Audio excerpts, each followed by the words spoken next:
Bonjour à tous, bienvenue à l'église Elim, bienvenue dans la maison du Seigneur. Nous allons chanter, louer le Seigneur, aussi étudier sa parole.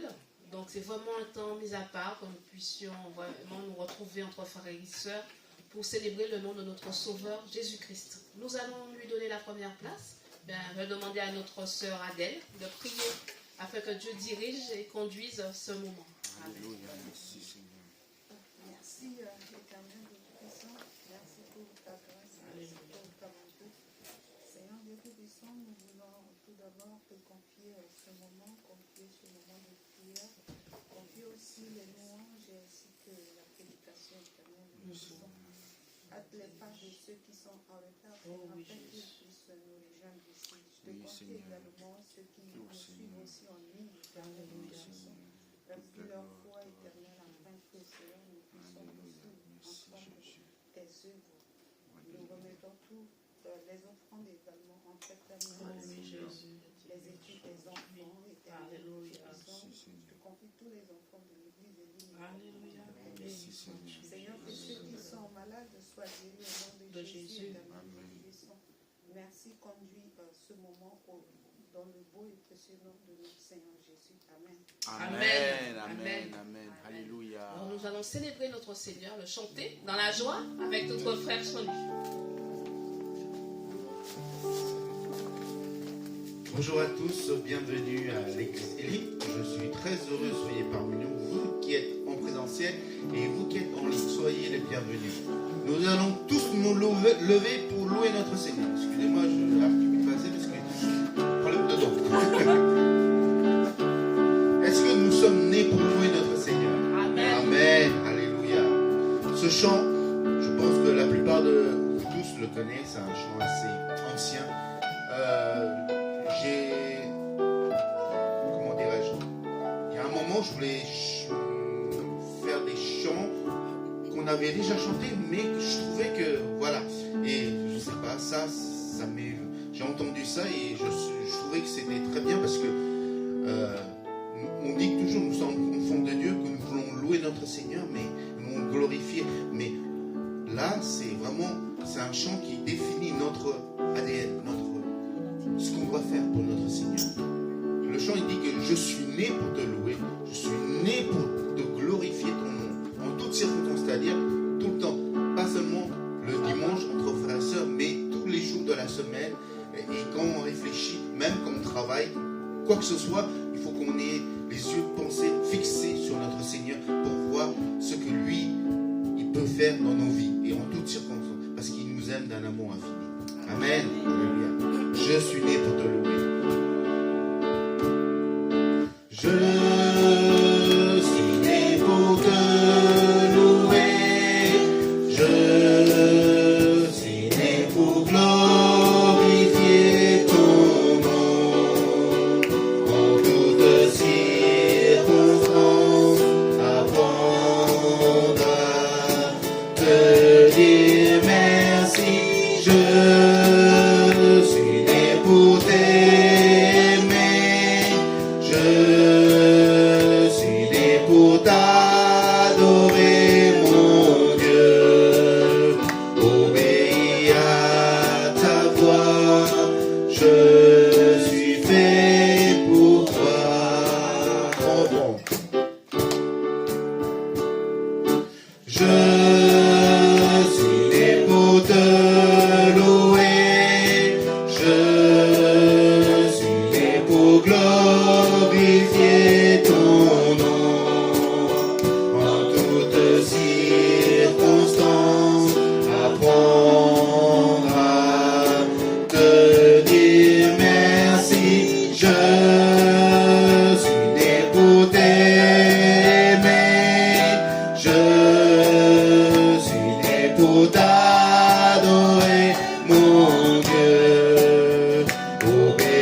Seigneur, nous avons soif de ta présence encore ce matin, Seigneur.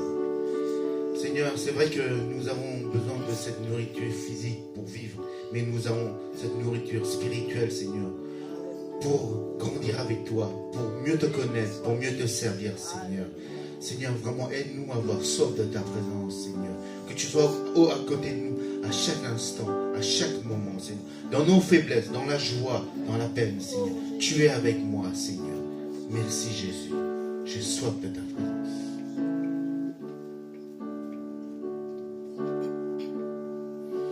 J'ai soif de ta présence, divin chef de ma foi. Dans ma faiblesse immense, que ferais-je sans toi? Chaque jour, à chaque heure, oh, j'ai besoin de toi. Viens, Jésus, et demeure auprès de moi.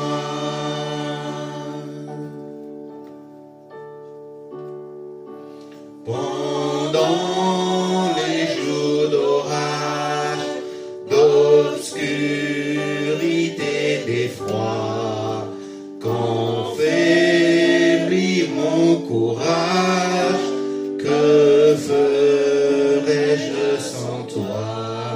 Chaque jour, à chaque heure, oh, j'ai besoin de toi. Viens, Jésus, et demeure auprès de moi. Oh, Jésus, ta présence, c'est la vie et la paix dans la souffrance et la vie à jamais. Chaque jour, à chaque heure, oh, j'ai besoin de toi. Viens, Jésus, et demeure auprès de moi chaque jour, à chaque heure, à chaque heure, oh, j'ai besoin de toi. Viens, Jésus, et demeure auprès de moi, auprès de moi. Merci, Seigneur, pour ta présence, Seigneur. Seigneur, vraiment, nous voulons élever encore ton saint nom, Seigneur. Seigneur, vraiment, que toute la grâce, que toute la louange te revienne à toi, toi seul. Vraiment, Seigneur, que tu puisses nous sonder encore ce matin, Seigneur. Sonder nos peines, Seigneur. Tu connais nos souffrances, Seigneur. Tu connais nos manques, Seigneur. Tu connais notre détresse, Seigneur. Et vraiment, Seigneur, nous voulons te remettre tous ces fardeaux au pied de la croix. C'est par ta grâce, Seigneur, que nous sommes sauvés. C'est par ton sacrifice vivant sur la croix, Seigneur, que nous sommes rachetés, Seigneur. Merci, moi, Seigneur, pour ce prix payé à la croix, Seigneur. Merci, Jésus.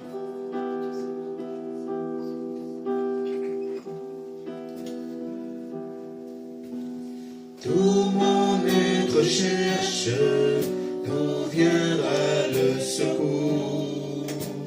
Mon secours est en Dieu qui a créé les cieux. De toute détresse, il vient me libérer.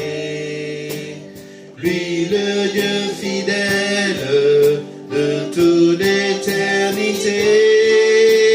C'est par ta grâce que je peux m'approcher de toi. C'est par ta grâce que je suis racheté.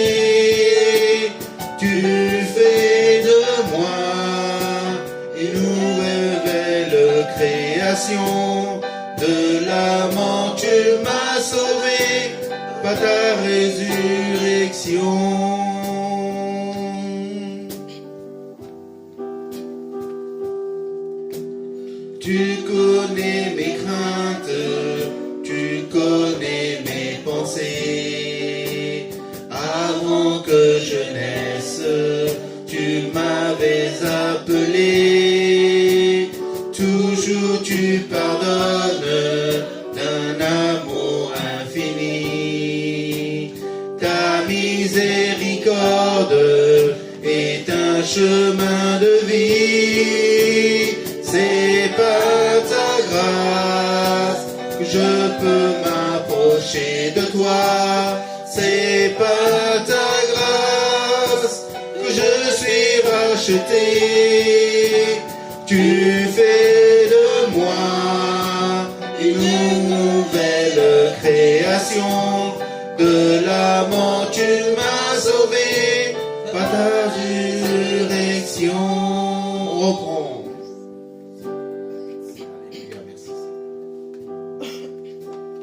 Tout mon être cherche d'où viendra le secours.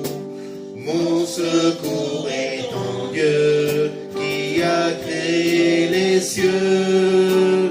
De toute détresse, il vient me libérer. Lui, le Dieu fidèle de toute l'éternité. C'est par ta grâce que je peux m'approcher de toi. C'est par ta grâce que je suis racheté. Tu fais de moi une nouvelle création. De la mort tu m'as sauvé par ta résurrection. C'est par ta grâce que je peux m'approcher de toi. C'est par ta grâce que je suis racheté. Tu fais de moi une nouvelle création. De la mort tu m'as sauvé par ta résurrection. De la mort tu m'as sauvé par ta résurrection. Alléluia. Merci Seigneur. On applaudit notre Seigneur. Merci Seigneur. C'est par ta grâce que nous sommes là Seigneur. Et par ta résurrection Seigneur. Nous étions morts Seigneur, mais tu nous as ressuscités avec toi Seigneur. Amen. Alléluia. Nous avons loué notre Seigneur par l'adoration des chants. C'est bon de louer notre Seigneur par les offrandes. Quand on est enfant de Dieu et si on doit être obéissant, on doit écouter la parole. Et nous avons aussi que plus de bonheur de donner que de recevoir. C'est ce que notre Seigneur Jésus a fait. Il a donné sa vie pour chacun d'entre vous. Voilà. Nous allons rechanter le premier chant. Je suis né pour te louer. Je demande à les personnes à l'accueil de passer dans les rangs si vous avez quelque chose à donner pour le royaume de Dieu. Soyez bénis.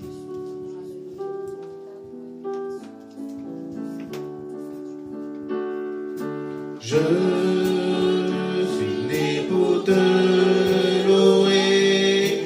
Je suis né pour glorifier ton nom. En toutes circonstances, apprendre à te dire merci. Je suis né pour t'aimer. Je suis né pour t'adorer, mon Dieu. Obéis à ta voix, je suis fait pour toi. Alléluia. Seigneur, nous sommes nés pour te louer, nous sommes nés pour t'adorer, Seigneur, en esprit, en vérité. Merci encore, Seigneur, pour ton amour, Seigneur, ton amour infini, Seignur, pour chacun de tes enfants. Seigneur, vraiment, Seigneur, je te demande de bénir, Seigneur, ceux qui ont pu donner pour ton royaume, Seigneur. Et que tu aides ceux qui n'ont pas pu donner par la suite, Seigneur. Vraiment, Seigneur, nous voulons que cette bonne nouvelle, cet évangile, Seigneur, que soit partagé par tous, Seigneur. Pas seulement seulement pour nous, Seigneur, mais aussi pour les personnes qui ne te connaissent pas, Seigneur. Vraiment, Seigneur, que nous puissions vraiment œuvrer pour toi, Seigneur, dans ce sens, Seigneur, pour que cette bonne nouvelle soit partagée à tous. Et merci encore, Seigneur, pour tout ce que tu nous donnes, Seigneur. Alléluia. Sois élevé, sois glorifié. Au nom de Seigneur Jésus-Christ. Amen. Amen.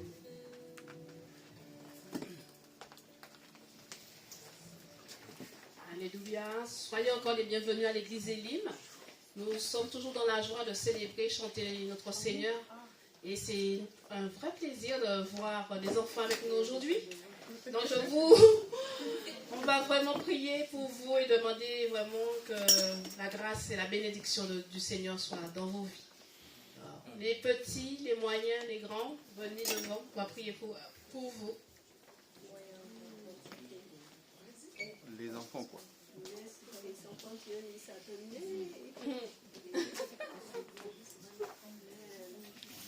Et on va penser aussi à ceux d'Audrey, même s'ils ne sont pas là aujourd'hui, que la grâce et la bénédiction de Dieu soient sur leur vie. Alors je vais demander à notre frère Timothée, notre patriarche, de réclamer la bénédiction de Dieu sur ces enfants qui sont présents, mais aussi ceux qui sont absents, que le Seigneur les bénisse et les prenne soin d'eux. Alléluia. Éternel notre Dieu, je te bénis, Seigneur, toi qui dis, laissez venir les petits-enfants vers moi. Amen. Seigneur, toi, tu connais ce que tu as mis en eux. Seigneur, tu as voulu que nous soyons tout simplement les canaux par lesquels ils vont passer. Et nous te les présentons ce matin. Élève-les, Seigneur. Oh oui, Jésus. Que les dons que tu as donnés à chacun d'eux explosent, Seigneur. Oh Seigneur. Seigneur, nous te bénissons. Ce matin encore, nous prions même pour ceux qui ne sont pas ici. Oh Seigneur. Oh Jésus. Seigneur, je te prie de les bénir là où ils sont. Oh, oui, bénis leur famille, bénis leurs études. Amen. Alléluia. Éternel mon Dieu, dans le nom de Jésus-Christ, j'ai dit Amen. Amen. Amen. Merci. Alors pour les grands, j'arrive, les petits, là qui est là.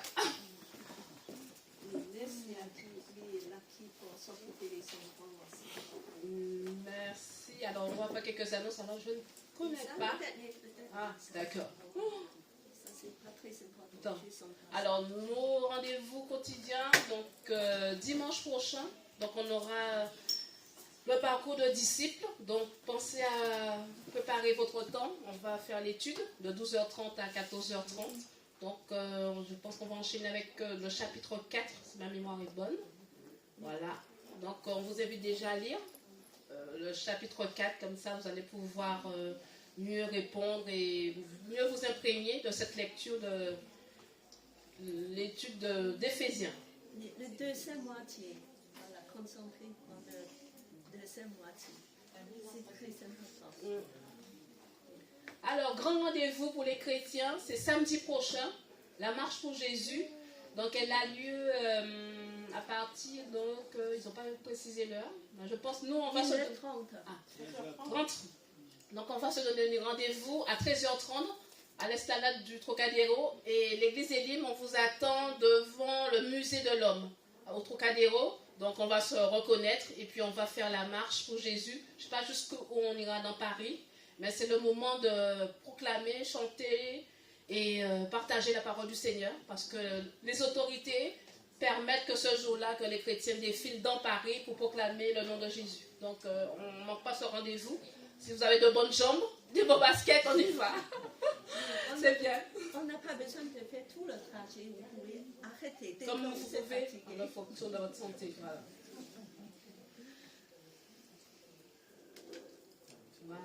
L'année dernière, 30 000 personnes. Donc, c'est un grand témoignage pour la vie de Paris. Là, je ne connais pas, je vais laisser un tour sur Cathy. Alors, donc en fait, c'est demain, lundi, pour le cours anglais, on a une équipe des jeunes américains qui viennent pour faire une animation des jeux de société. Alors, donc, on invite tout le monde, si vous voulez venir, voilà, pour jouer ensemble. Surtout pour les jeunes, j'ai pensé à la fille Ilani et d'autres jeunes. même pourquoi pas Philippe et encore Nicolas, pour venir de rejoindre tous ces jeunes Américains dynamiques. Voilà.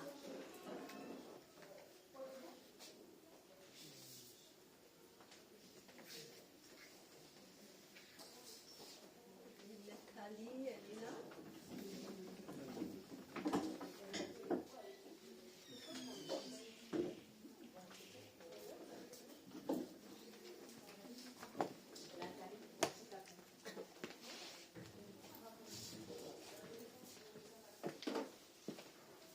Tu vas lire ou tu n'as pas de suite? C'est qui pourrait le faire. D'accord. Je peux rester là? Oui. Ok. Merci.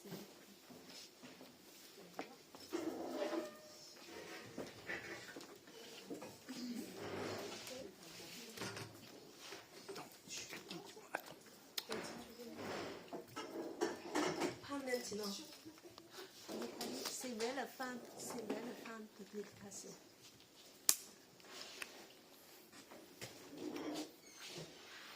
Alors nous voulons prier de que Dieu nous parle. Oui, Seigneur, ce matin, nous attendons encore à toi de nous révéler, de nous parler, de rendre nos cœurs disposés, de nous remplir de ta joie, ta présence et ta parole. Seigneur, pour que nos vies puissent être restaurées, transformées par ta parole. Amen. Amen. Alors, ce matin, je voulais d'abord, de féliciter Yaya, notre nouveau baptisé. Alors, donc, depuis la semaine dernière, nous voulons vraiment être dans la joie parce qu'en fait, Dieu nous a ajouté des nouveaux membres dans la famille. Il y a des naissances des bébés. Donc, ça c'est formidable. C'est une grande joie pour l'Église. Et Dieu va encore faire beaucoup de belles choses à Elim, pourvu qu'on puisse la suivre. Ce matin, je suis heureuse de voir la famille de Bruno. Toute la famille est là. Amen. Et les enfants, et je suis contente de voir Maggie aussi, malgré que Jean-Luc n'est pas là parce qu'il travaille. Et bien sûr que Anne-Sophia, malgré les difficultés de se rendre à l'église, papa, ce matin, elle m'a dit que je ne pourrais pas être là parce qu'il n'y a pas eu de bus. Tu vois qu'il y a des problèmes. Et aussi que Louisa, et la semaine dernière, alors après quelques jours, j'ai eu son message. Elle n'était pas au culte. Elle dit que tu sais quoi, Cathy, quand je suis en train de partir pour venir à l'église dimanche dernier, j'ai trouvé que ma maison était inondée. Oh là. Alors tout le congélateur est décongelé et tout est mouillé. Alors je pense que c'est pas mal, nous avons tous des difficultés quotidiennes pour confronter, mais Dieu est notre force.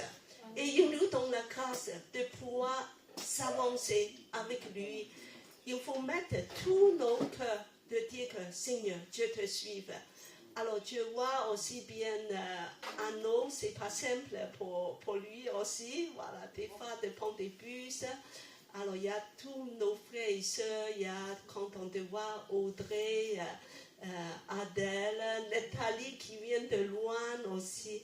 Et bien sûr, tout Sylviane et Dieu donné qui vient de loin aussi. C'est plus loin, je crois. Oui, je crois qu'il est la personne la plus loin de nos assemblées, mais il est fidèle. Amen. Je suis très étonnée de voir des gens qui persistent comme ça, vraiment que je loue le Seigneur. Il y a toute la famille de Joanne qui est fidèle et tout le temps là pour servir. Alors ce matin, je voulais dire que alors, après le baptême, qu'est-ce qu'on fait? Alors, peut-être tu dis que ça ne me regarde pas, parce que je suis déjà baptisée il y a longtemps. Est-ce que c'est vrai? Est-ce qu'on n'a plus l'espace pour grandir, pour croître, pour aller plus loin? Est-ce que ta vie va grandir tu dis que je suis déjà arrivé. Alors, et bien que nous voulons dire que ce matin, nous voulons encore de grandir, de s'avancer avec notre Dieu. Avec notre Dieu, il y a toujours des chemins à faire, à grandir et d'expérimenter des belles choses. Des choses qui sont nouvelles. Alors, et Saint-Yu t'es baptisé depuis combien d'années?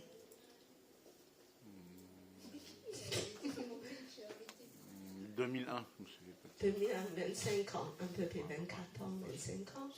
Et puis que Patricia, Oui. oui, c'est pendant la période de Covid. Donc, je vois que nous sommes un petit peu, voilà, des corps plus ou moins longs, voilà, il y a des plus longs, il y a des plus courts. Mais en fait, nos vies, Dieu nous attend de s'avancer avec lui. Et puis qu'il nous attend de lui dire que fonce, Dieu t'attend, allez. Et il faut qu'on court vers le but. Alors, après le baptême, qui se passe-t-il? Moi, je peux dire que la vie avec Dieu, c'est tellement de belles choses. Il faut vraiment ouvrir tous nos cœurs, de s'enforcer, de faire des efforts, de dire que Dieu veut expérimenter encore des nouvelles choses. Alors, dis à vos voisins ce matin, je veux encore expérimenter des nouvelles choses avec Dieu. Nouvelles choses. Voilà, n'importe que tu aies une année de baptême, 10 années, voilà, 20 années, et il y a toujours des nouvelles choses à expérimenter. Alors, on voit exemple de l'Église primitive qui nous donne des très très bons indices ce qu'on peut aller. Jusqu'à où on peut aller après le baptême. Alors, premièrement, de suite après le baptême, Dieu nous introduit dans sa famille. Nous sommes entrés dans une grande famille. C'est la communauté chrétienne. Ici, c'est une famille. Ce n'est pas une organisation.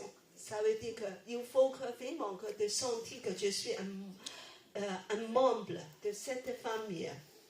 Donc, il y a l'amour, il y a beaucoup des choses d'intimité. Puis que Dieu a préparé un programme collectif pour l'Église après le baptême. Et bien qu'aujourd'hui, on va à la découverte de ce programme. Et on m'a dit que nous, je suis partant. Je veux aller engager dans ce programme. Alors la suite, je vais demander Maggie à lire ce passage. Acte 2, versets 41 à 47. Ceux qui acceptèrent sa parole furent donc baptisés et, ce jour-là, le nombre des disciples augmenta d'environ 3000 personnes. Ils persévéraient dans l'enseignement des apôtres, dans la communion fraternelle, dans la fraction du pain et dans les prières. C'est bien, merci. On va continuer après. Alors, exactement, ce jour-là, c'est la première fois que l'Église est née. C'est à la Pentecôte. Donc, des gens sont baptisés. Ils deviennent croyants, ils sont baptisés. Et il y a combien de personnes à l'église? Combien? 3000.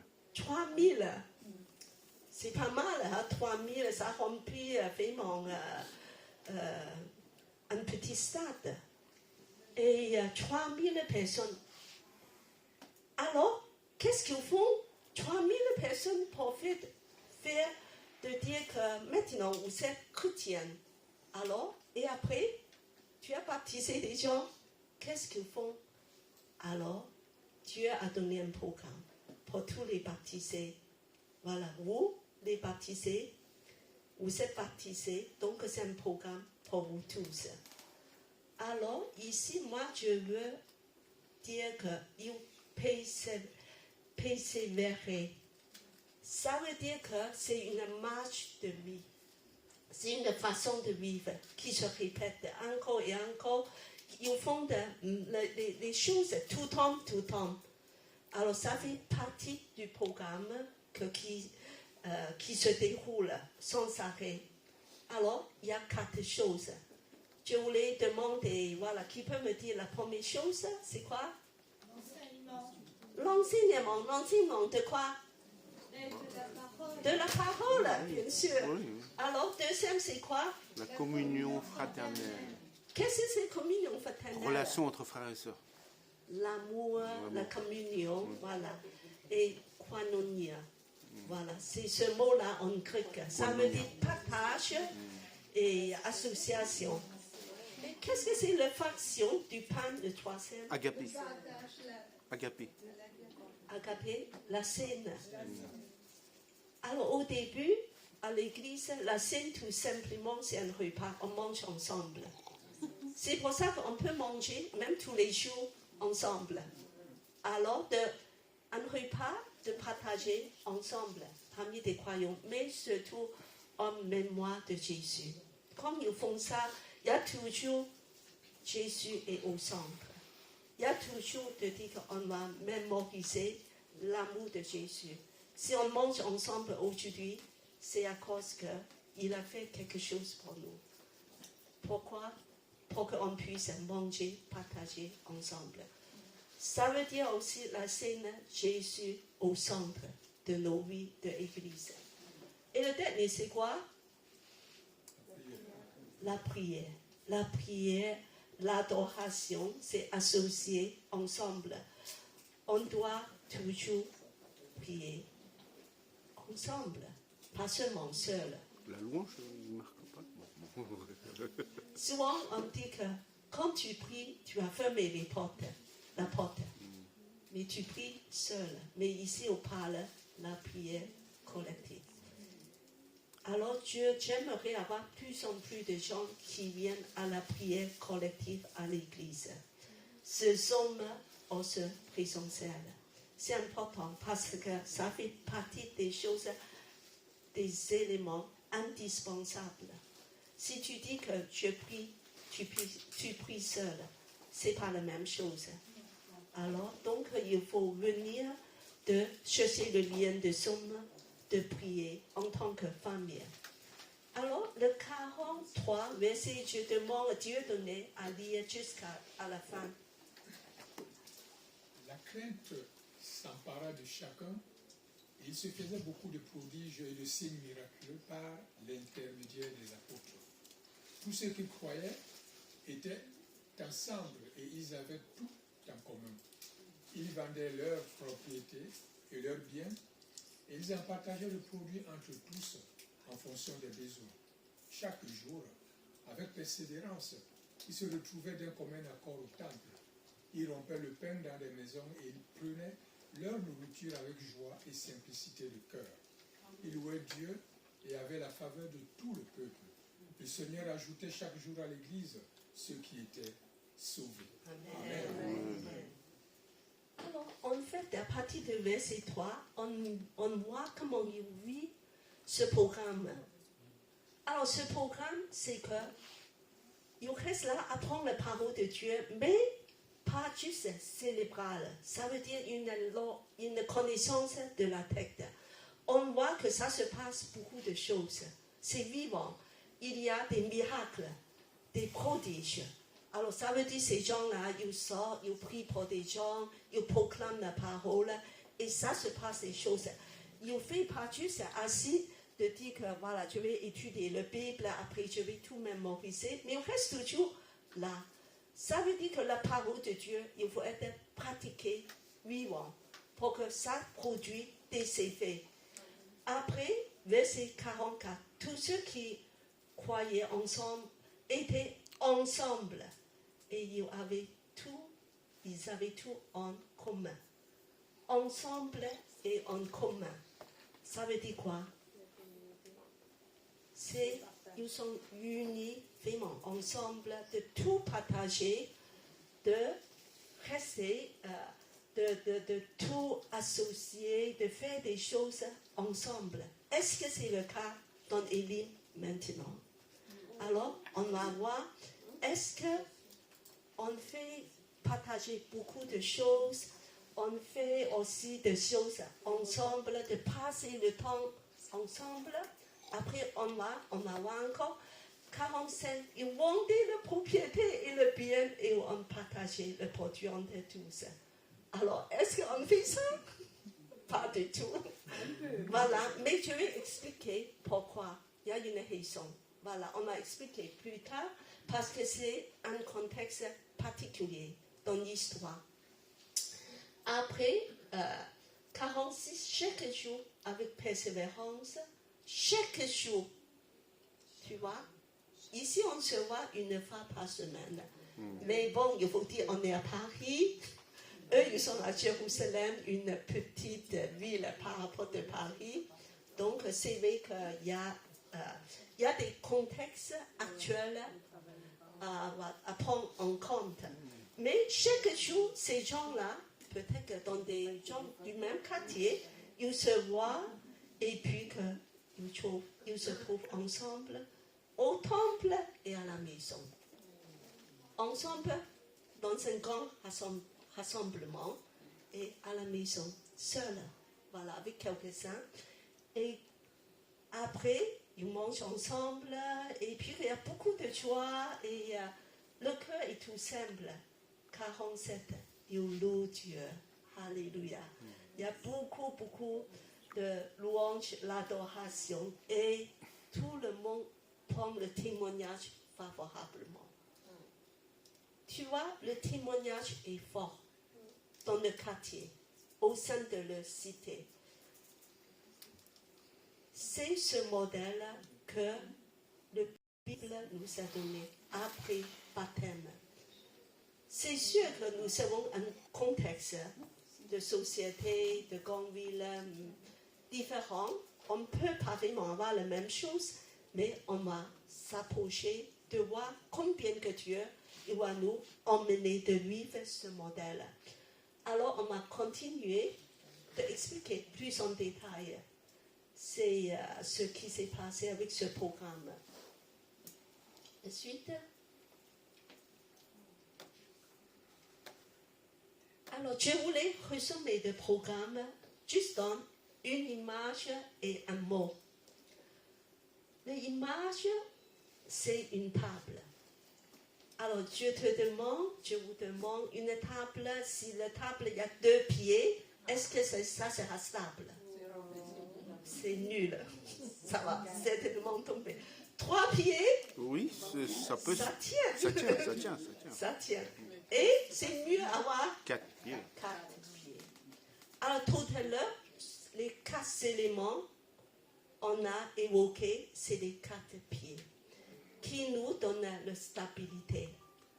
Alors, et maintenant, je vous demande encore, quel est le premier pied? C'est quoi? Oubliez déjà? L'enseignement. L'enseignement. On va dire ensemble. L'enseignement. Deuxième pied? Communion fraternelle. Ah, bah, ça se souvient mieux. Communion fraternelle. Troisième? Agapé. Agapé. La scène. Agapé, la scène. Voilà. Et quatrième? Prière. D'accord. Alors, je vais demander qui peut réciter les 4 pour moi de suite. Demander aux jeunes. L'enseignement, la communion fraternelle, l'agapé, La prière. Un point pour Sylvia. Voilà. Et maintenant, c'est plus difficile. Il y a un mot à deviner. Avec ce mot-là, c'est une attitude. Tu peux arriver. C'est seulement avec cette attitude on peut engager dans ce programme. Alors, je vais vous donner des indices, des tuyaux. La suite, s'il vous plaît. Alors, l'attitude concerne, c'est une disposition du cœur. En fait, c'est tout le secret dans ce programme. Alors, c'est un mot de 10 lettres. 10 lettres. D'accord? Alors, pour la définition, voilà, je vais vous donner plus des indices. La persévérance, parce qu'il faut persévérer. Ça relève la notion d'insister, volontaire, décision. C'est un nom. D'accord? Alors, c'est un désir de gagner en maturité ou de changer les choses. On se fixe des objectifs admiratifs et de tenter de les atteindre. C'est quoi? C'est pas l'engagement? Bravo, c'est l'engagement. Sylviane, elle est forte, hein? Elle est très forte. L'engagement, allez, on tourne. C'est une attitude du cœur. Voilà, c'est cette attitude. L'engagement. Aujourd'hui, le programme après baptême, Dieu nous demande de chacun de nous, c'est l'engagement dans ce modèle de 4 pieds, une table à 4 pieds, de engager dans ce programme que c'est Dieu qui a inventé pour l'Église, à 4 pieds. Alors, maintenant, au lieu de continuer, je vous demande, es-tu engagé à Dieu? Ton cœur, est-ce que tu es vraiment engagé? 100%? C'est une chose merveilleuse. Oui. Voilà, moi je pense dans nos volontés, nous sommes tous assez engagés. Mais quand il s'agit de faire un effort, alors il y a des... Moi je pense que ça peut être équilibré. Avec la puissance du Saint-Esprit, le 10% puisse être augmenté jusqu'à 50. Amen. Jusqu'à 60. Dans 2 mois, 70. Dans un an, 80. C'est progressif. Mais premièrement, il faut que ton cœur soit aligné avec Dieu. C'est Dieu. Dieu peut te faire progresser. Mais si ton cœur n'est pas là, tu n'as pas la volonté de dire que je le désire.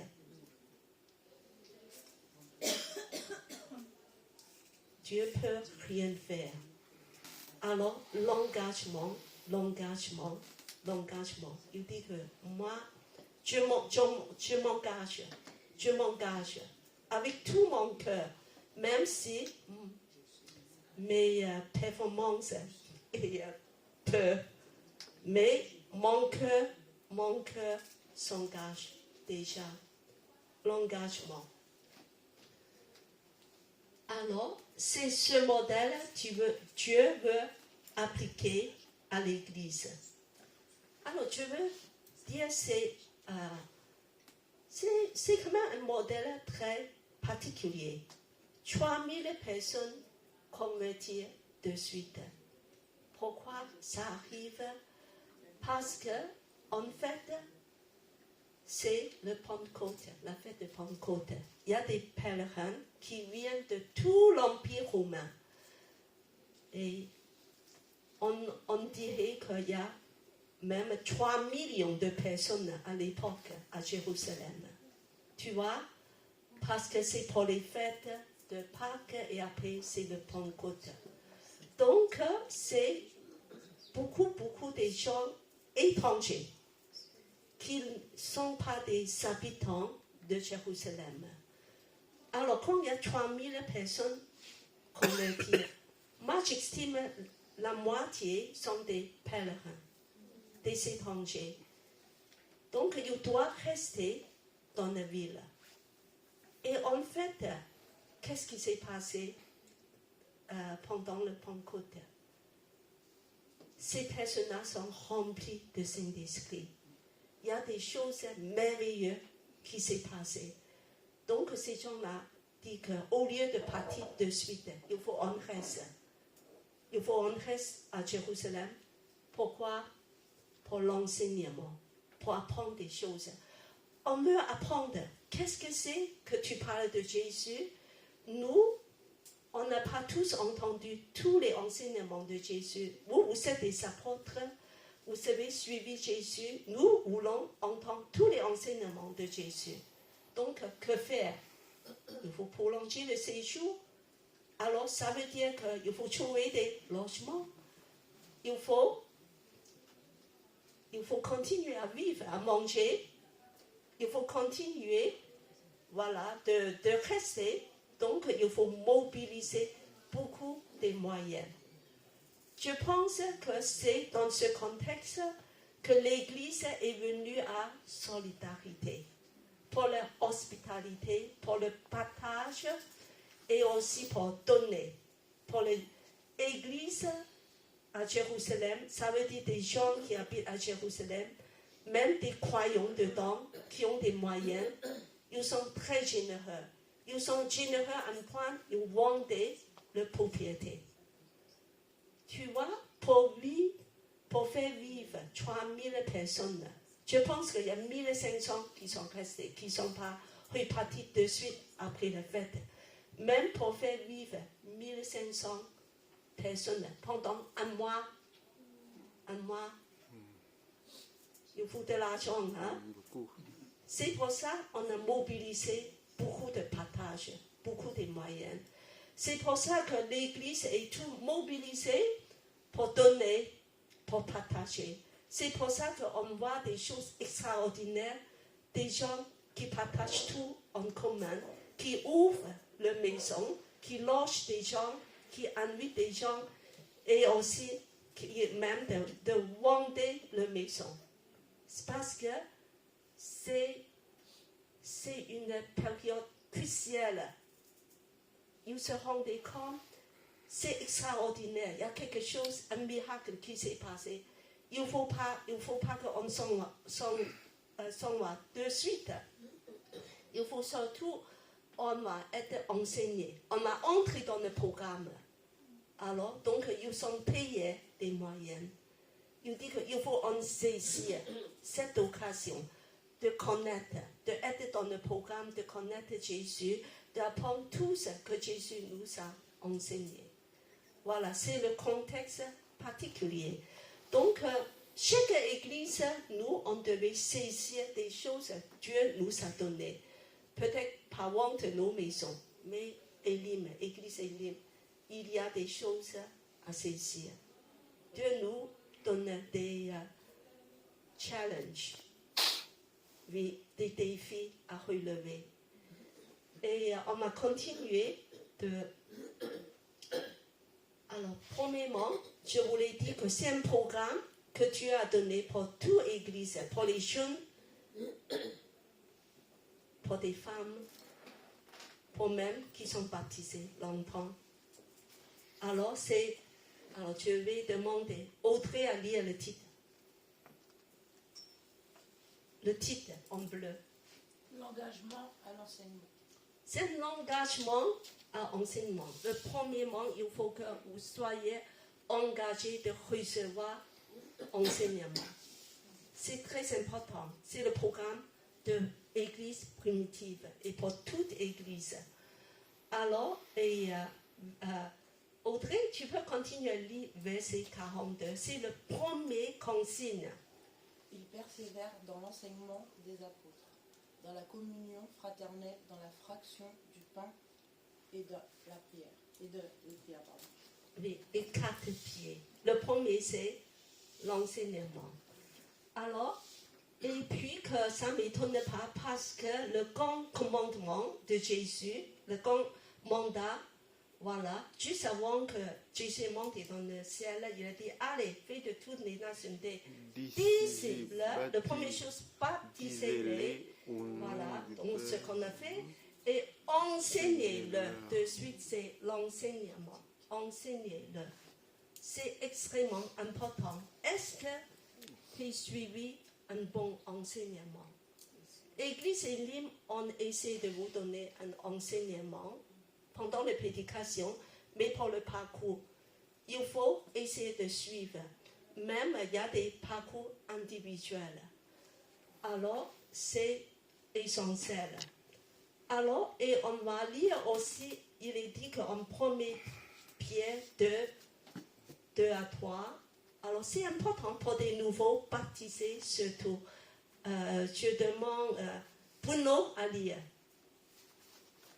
Matthieu 28. Non, pas le suivant. Le suivant. 1 Pierre 2, verset 2 à 3. Comme des enfants nouveau-nés, désirez le lait pur de la parole. Ainsi, grâce à lui, vous grandirez pour le salut.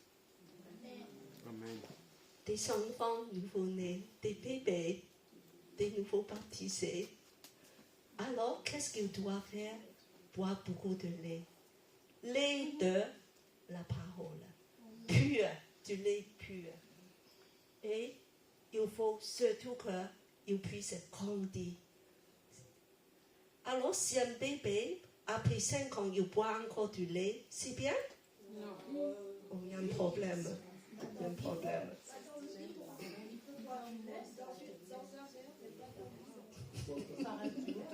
Je pense que vous devez apprendre à manger autre chose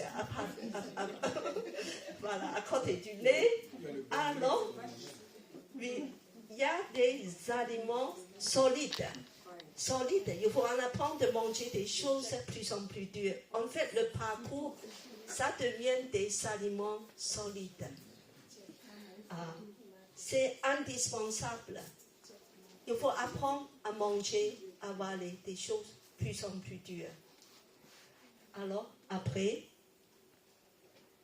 la suite.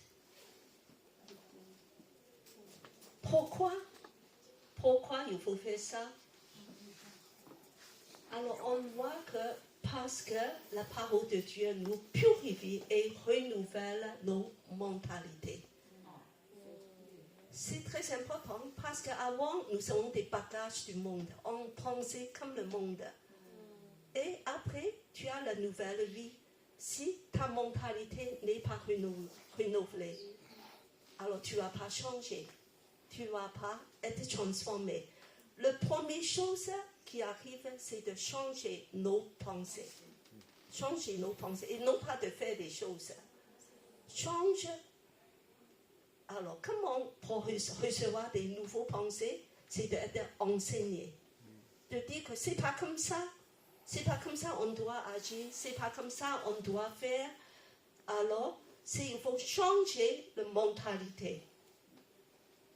Et les premiers chrétiens, au temple et à la maison, chaque jour, ils continuaient à faire encore et encore, avec tout le cœur, d'un commun accord. Voilà, ils font ça ensemble, en petits groupes, dans grand assemblement. Alors, on voit que c'est très important de pratiquer la parole aussi.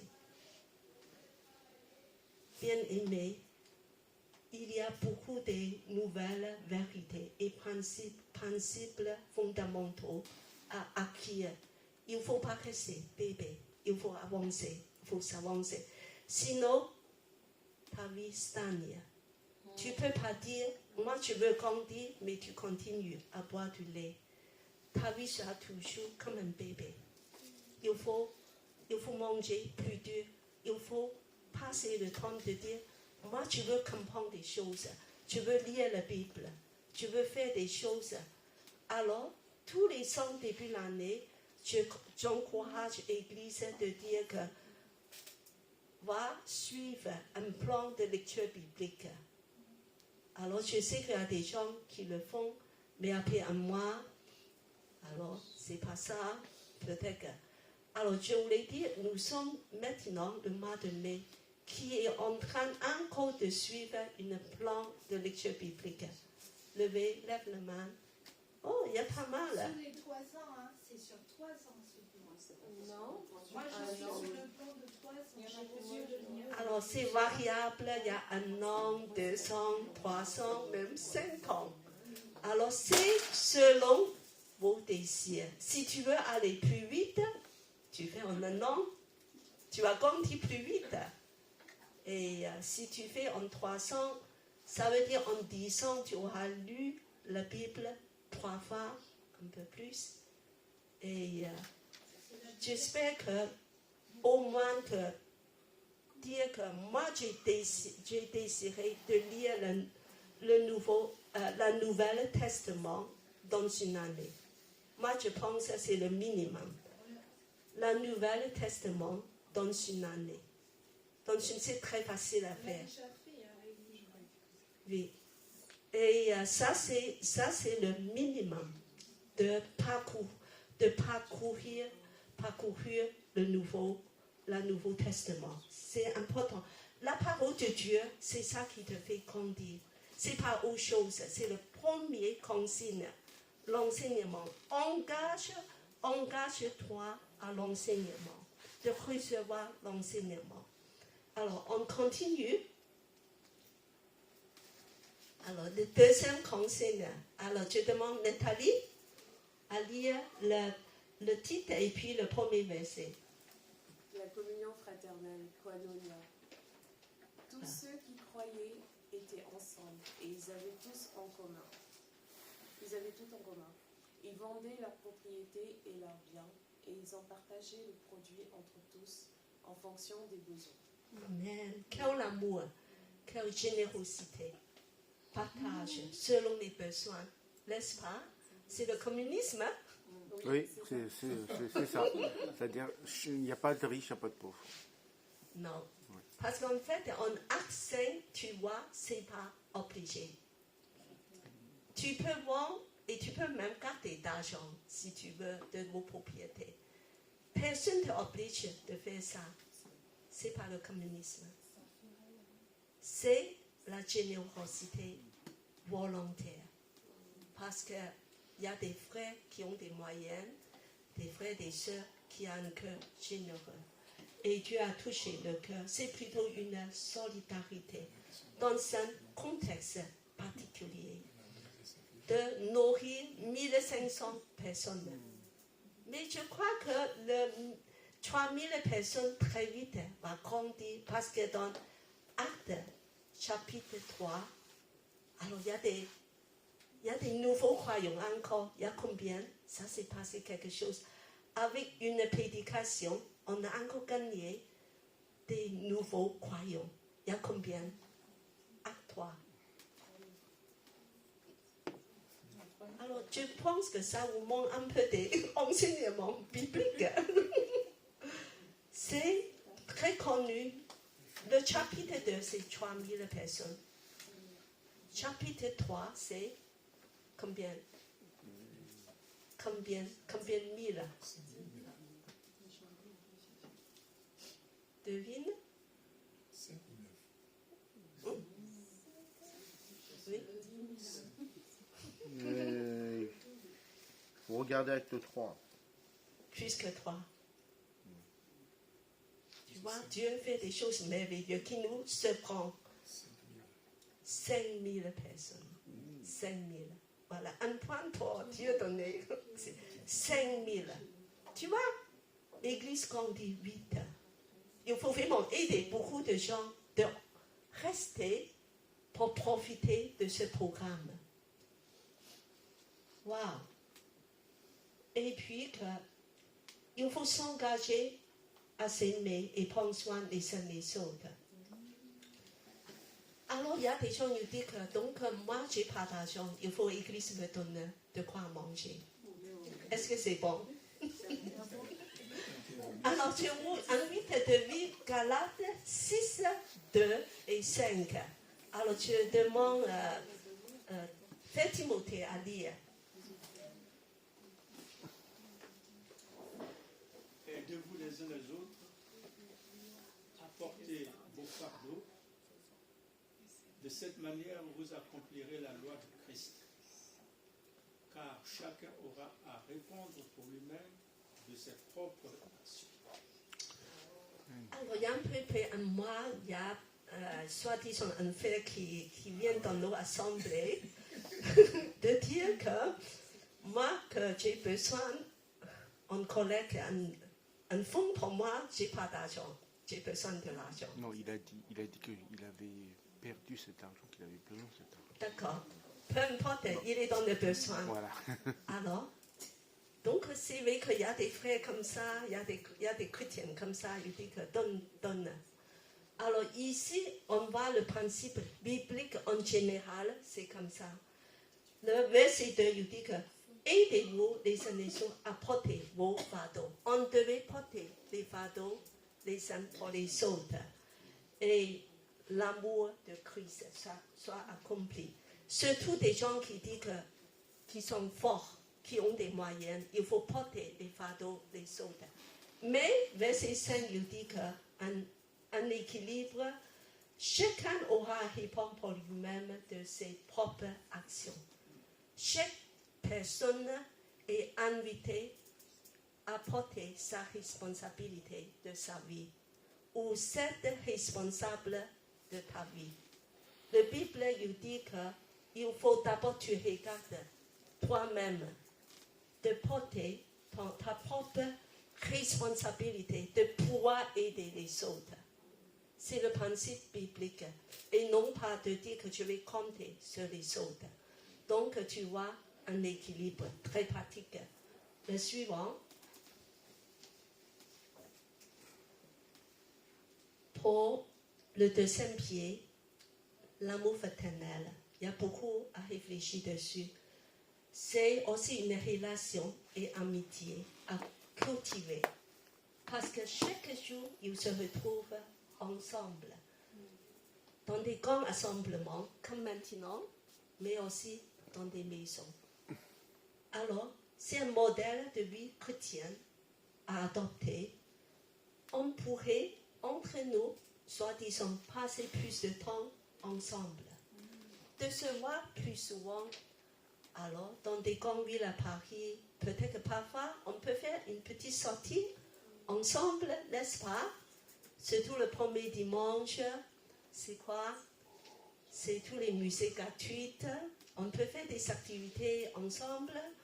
On peut passer un coup de fil, un coup de rappel téléphonique, SMS, un petit message, même de prier pour les autres au téléphone. Avec nos époques Internet, on peut faire beaucoup de choses, d'être connecté. Alors, je vous invite à le faire cette semaine. De passer au moins un SMS à une personne dans vos groupes de parcours. N'est-ce pas? Chaque personne est un peu pris dans un groupe de parcours. Alors, de saluer les autres et de dire que je prie pour toi. Il faut que ça soit pratiqué. Il ne faut pas dire que tout ça, ça reste juste la théorie. Et comment vas-tu? Et qu'est-ce que je peux prier pour toi? Et de chercher des occasions, de dire qu'on va boire un café ensemble. Salut, je viens dans ton restaurant de manger. Pas gratuitement. Voilà. Pourquoi pas que je vais faire des choses, de faire pique-nique ensemble bientôt. Il va faire beau, plus en plus beau. Voilà, on va créer des occasions. On part en vacances, on voyage ensemble. C'est aussi bien. Voilà, de créer toutes ces occasions et de vivre ensemble, de cultiver nos relations. Alors la suite. Et en fait, pourquoi faire? Pourquoi faire? Parce que c'est un témoignage puissant. C'est le marque des chrétiens. Alors, je demande à Patricia à lire. Alors. En Jean chapitre 13, verset 34 à Voilà. 35. Je vous donne un commandement nouveau. Aimez-vous les uns les autres. Comme je vous ai aimé, aimez-vous les uns les autres. À ceci, tous reconnaîtront que vous êtes mes disciples, à l'amour que vous aurez les uns pour les autres. Amen. C'est dans un contexte particulier, Jésus a dit ça. C'est le dernier repas. Quelques heures après, il a dit ça. Il va être arrêté. Et le lendemain, à la même heure, il est déjà crucifié. Donc, c'est une consigne, la dernière consigne aux disciples. C'est le plus important. Un seul commandement, pas deux, un seul. Gardez, juste celui-là, c'est le plus important. N'oublie pas. C'est comme Jésus les regarde dans les yeux de dire que, regarde-moi, les gars, vous disputez. Qui est le plus grand? Vous avez dit que Dieu ne veut pas laver les pieds de toi, Samuel. Et c'est moi qui vous ai lavé les pieds tous, de vous donner un exemple. Eh bien, un commandement nouveau, aimez-vous les uns les autres. Comme je vous ai aimé. Comme je vous ai aimé. De la même façon. Il y a beaucoup de façons d'aimer, mais Jésus ici exige comme je vous ai aimé. Par des actes. De donner ma vie, jusqu'à donner ma vie, de tout donner.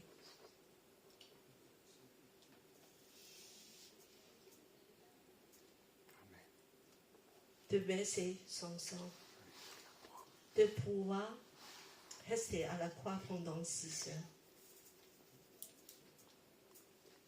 de pardonner.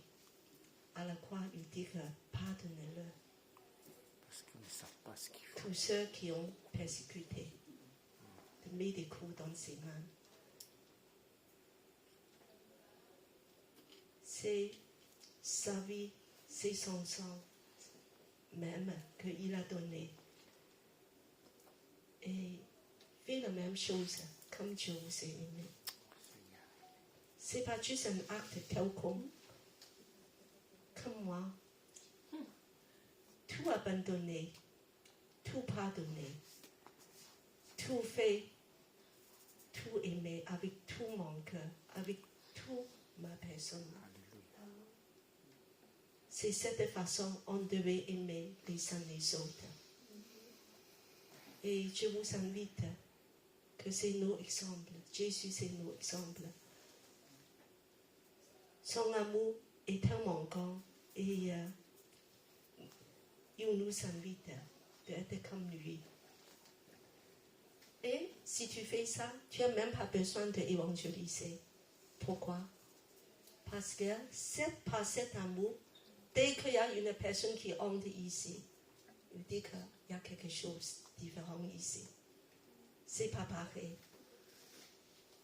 Regarde comment ils s'aiment, ces gens. C'est impossible. C'est ce qu'on a dit par rapport des premiers chrétiens. Regarde comment ils s'aiment. C'est une marque reconnaissable. Tous reconnaissent, c'est la marque de chrétien.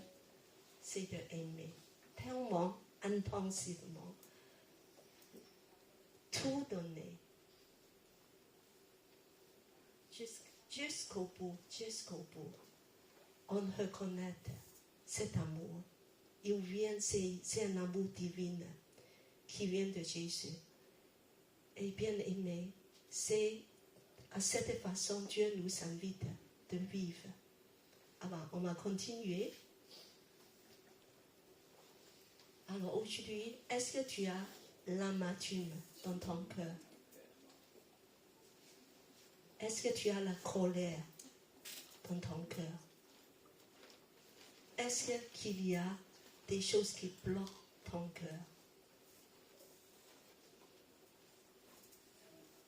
Alors tu dis que pour cette personne de l'aimer, de le pardonner, tu rigoles.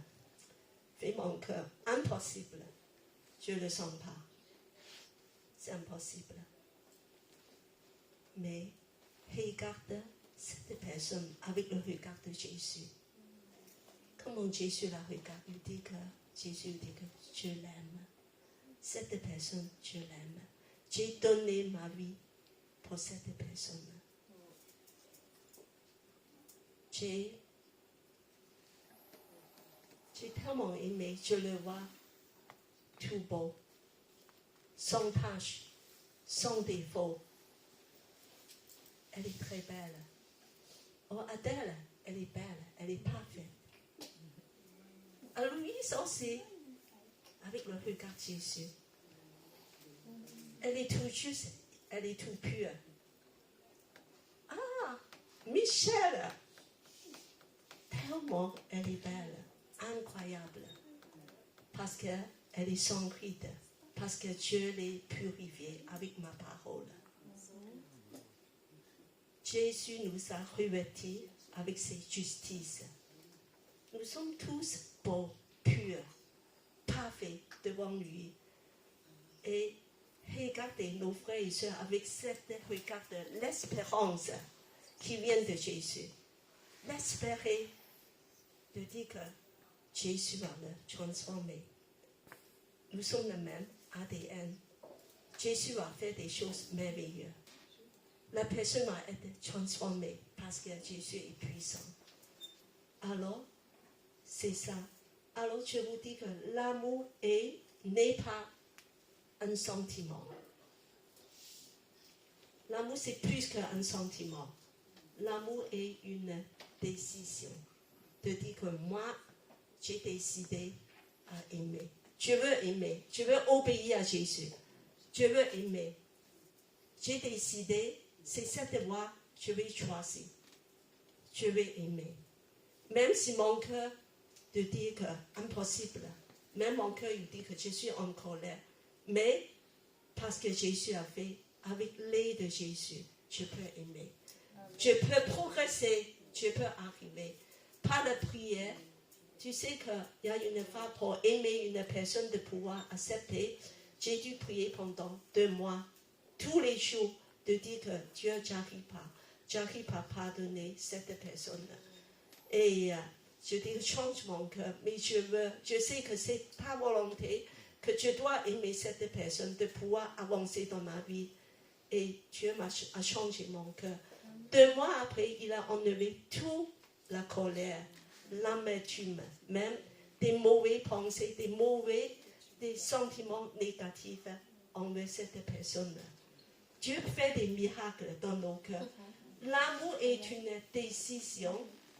Et je veux dire que Dieu nous demande en une prière de dire aimez-vous ardemment.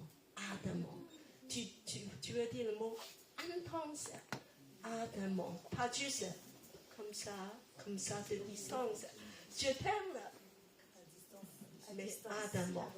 Dieu vous demande d'embrasser un cactus. Oh là.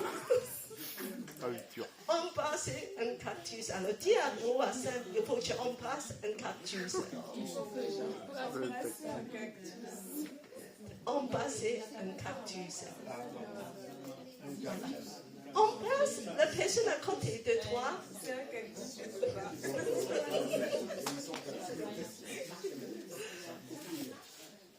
Et en plus, l'amour est obéissance.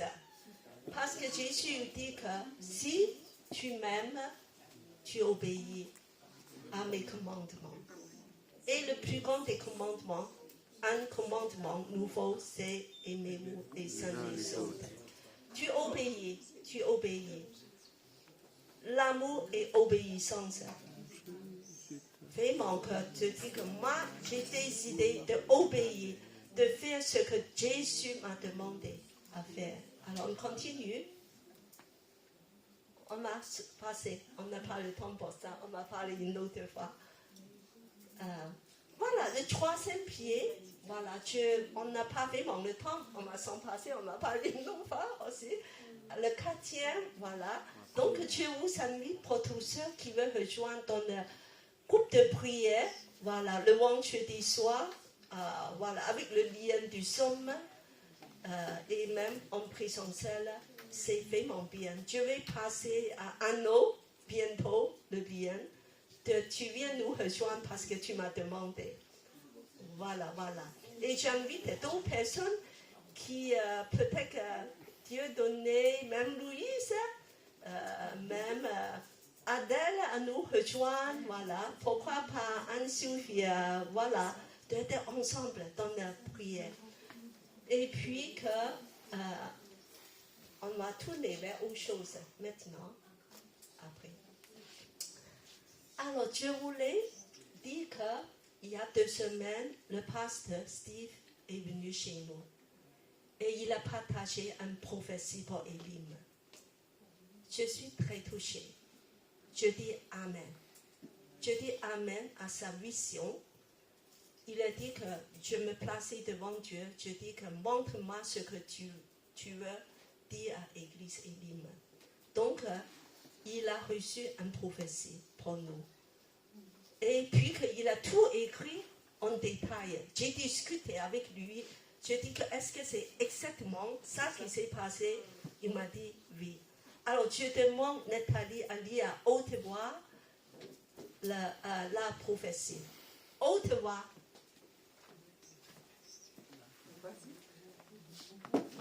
Je vous demande de prêter attention.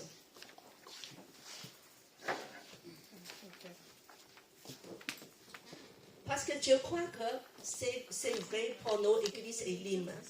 Il y a des choses à renforcer. Il y a des choses à renforcer. Ça nous concerne, toute église. Voici la prophétie reçue par le pasteur Steve Blacka. Le titre est Renforcement par la prière. J'ai vu les membres de cette église représentés par des cordes de différentes longueurs. Alors, vous êtes des cordes de différentes longueurs. Ça veut dire que c'est un peu comme le baptême, plus ou moins long. Il y a des années plus longues et des années plus courtes. Voilà. Mais on n'est pas tous égaux.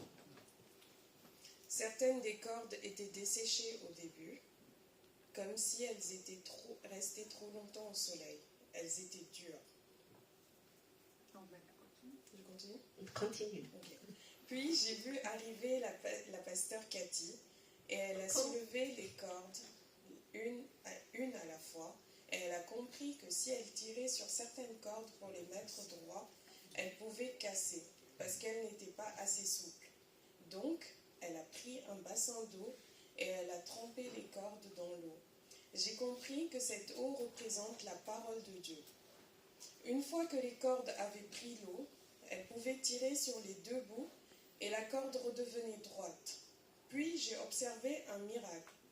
Quand elle a placé les cordes bout à bout, au lieu de faire un nœud et de s'attacher l'une entre l'autre, elle a prié et les fibres de chaque corde ont pris vie et ont pu s'attacher, se lier à une autre corde sans nœud. Ce n'était pas fait par la main de l'homme, mais par l'Esprit de Dieu. Chaque corde a sa place, restaurée dans l'unité, attachée les uns aux autres. Cette grande corde unie a pris la forme d'un cercle, et je voyais que si une nouvelle personne entrait dans le cercle, elle ressentait tout l'amour et la présence de Dieu. Laissez-vous laver par la parole de Dieu. Prenez votre place selon la vision d'origine de cette Église, qui est aimer Dieu, aimer la famille de Dieu et servir les autres. Amen. Tu peux taper ce copie.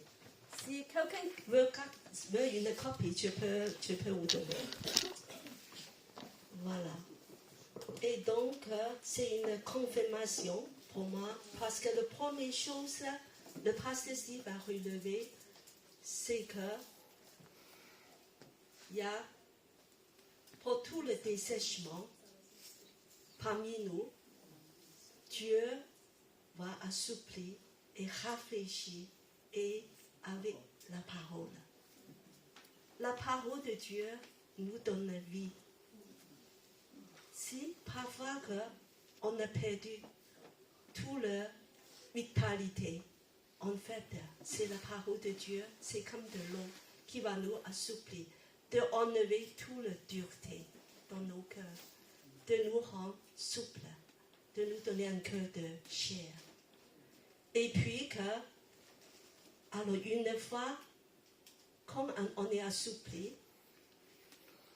Dieu va nous unir ensemble. Unité, c'est une chose très importante. Il faut qu'on fasse un effort pour renforcer. La parole de Dieu, depuis l'enseignement biblique, depuis que je suis arrivée, j'ai essayé de renforcer. Donc ça confirme la direction de l'Église. Mais une autre chose qu'on doit beaucoup renforcer maintenant, c'est la communion fraternelle. C'est cette unité de nous unir ensemble et de s'attacher les uns aux autres pour qu'on devienne un cercle parfait, pour qu'on est vraiment liés les uns les autres dans l'amour. Pas seulement à l'église, mais dans chaque famille, dans chaque couple, dans chaque petite unité. Fais-le aussi pour que l'amour de Dieu puisse être renforcé. Quand on fait ça, tous reconnaissent que nous sommes ses disciples. Tous les gens de l'extérieur soient attirés. Et quand nous entrons dedans, ils vont sentir cet amour. C'est le plus grand témoignage qu'Élim puisse donner. Donc pour moi, c'est vraiment une direction qu'on devait renforcer. C'est la communion fraternelle. Donc je vous demande vraiment de dire que Seigneur, je veux entrer dans cette direction, que tu veux qu'on soit vraiment, de grandir encore, d'être une église vivante. Ça c'est ton programme pour Élim. Alors je demande à Patricia à prier. Seigneur de l'amour de toi, je lève ma voix vers toi, Seigneur mon Dieu, pour te dire merci. Merci, Seigneur mon Dieu, pour ta parole, Seigneur mon Dieu, à travers le pasteur Cathy, Seigneur mon Dieu. Merci pour cet enseignement, Seigneur mon Dieu. Afin, Seigneur de l'amour, que nous puissions continuer à grandir, Seigneur mon Dieu. Passer du lait, Seigneur mon Dieu, à une nourriture solide qui puisse, Seigneur mon Dieu, nous fortifier, Seigneur mon Dieu, nous enraciner encore plus profondément, Seigneur mon Dieu, dans ta parole. Seigneur de l'amour, de trois fois saint, je veux te dire merci.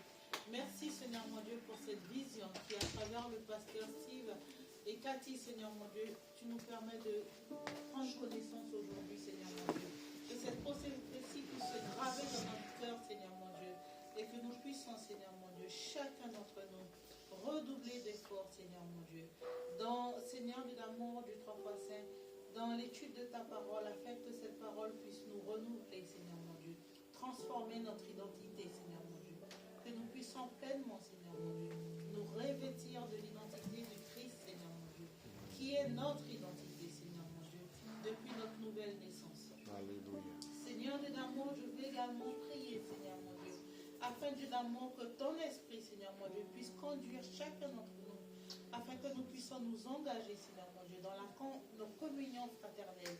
Car oui, Seigneur mon Dieu, nous sommes ta famille, Seigneur mon Dieu. Nous sommes des frères et des sœurs, Seigneur mon Dieu, qui devons ensemble travailler, Seigneur, dépasser, Seigneur Dieu d'amour, les différences de la chair, afin d'épouser, Seigneur mon Dieu, l'unité, Seigneur mon Dieu, au sein de ton Église. Oh Seigneur mon Dieu, que tu puisses agir dans le cœur de chacun d'entre nous. Que nous puissions, Seigneur mon Dieu, cette semaine et chaque jour de notre vie, méditer sa parole, Seigneur mon Dieu, afin que l'amour, Seigneur mon Dieu, que tu as mis dans notre cœur, que tu as mis au sein de cette Église, puisse continuer à grandir, Seigneur, qu'elle puisse rayonner au-delà de l'Église, qu'elle puisse rayonner au sein même de notre famille par notre témoignage et dans notre société. Amen. Gloire à toi, Seigneur mon Dieu. Oh Seigneur mon Dieu, comment est glorieux, Seigneur mon Dieu, le projet que tu as prévu pour l'Église Élim. Que chacun d'entre nous soyons bénis, Seigneur mon Dieu, par ta grâce. Afin, Seigneur mon Dieu, que cet encouragement, Seigneur mon Dieu, nous aide, Seigneur mon Dieu, à persévérer, Seigneur mon Dieu. Et quelle que soit la longueur de la corde, quels que soient les nœuds, Seigneur mon Dieu, qu'à travers cet amour, à travers cette persévérance, que nous puissions, Seigneur mon Dieu, consolider le cercle, la corde parfaite, Seigneur mon Dieu, que tu as prévu pour chacun de nous. Au nom puissant et glorieux de Jésus, je te prie. Amen. Je vous invite à chanter et de louer le Seigneur. Hein? Prends-nous tout.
Alléluia, on applaudit notre Seigneur.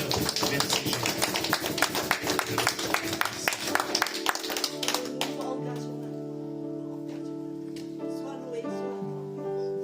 Soyez bénis.